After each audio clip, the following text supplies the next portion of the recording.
Or let's see, the gap between, on a factory fence is pretty wide right here. So if I want to cut little pieces or stuff, I want more support. So I can slide this over to the cut line. You can see it and lock it in. I can slide this one all the way over to it in that zone. So I've narrowed the gap right here. So I've got more support for the material I'm cutting. You know, if I change and I will go to a straight cut, do the same thing. Slide them over, slide it over and lock the cams. So that gap is pretty minimal. You know, same direction we go the other side, but it would be the same thing. Reverse that one over, slide that one over, lock it down over here, unlock it down, narrow gaps in between. I've got a bunch of different, instead of shims, I like to use spacers a lot of times. So let's say for windowsills, I need at least 3.5, let's say. So let's just come over here.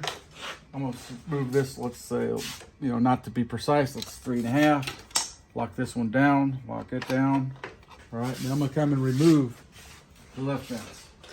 So I gotta also lift this out to let it come by the cam that's right there. And now I can come in here and I got that stuck at 3.5. So now I can cut all my pieces I want here at 3.5. And use those for shim pieces.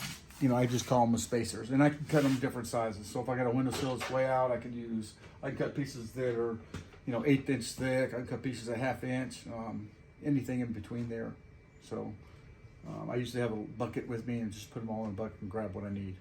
So thanks for watching. Another cool feature about the Kizen Mitre Fence that now we're doing so much more modern type homes that the bases are getting tall. And a lot of times, I mean, this is just a regular 1x6, but there'll be a cutout in the back area for milling, and you'll miss that little hump that's right here because this is only 3.5 inches.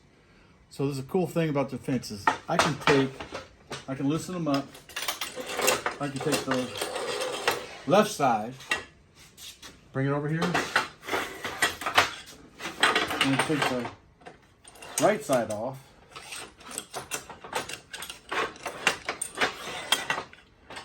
I can take the right, bring it over to the left.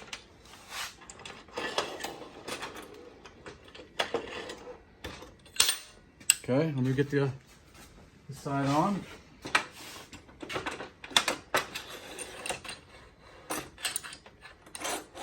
Right there. Okay, now I can set them there. Set it there. My gap's still small. You could, if you wanted to, you know, back cut your fence if you want to. Now I've got full support here just for miter cuts, no compounds, okay? Just for miter cuts, and I got full support right in here, both sides.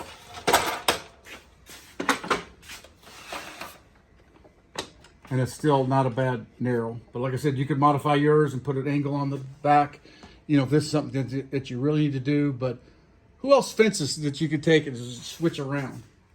I want more support in the middle. So I'm switching the fence left and right.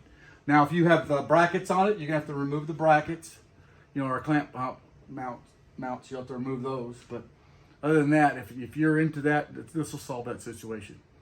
Thanks for watching.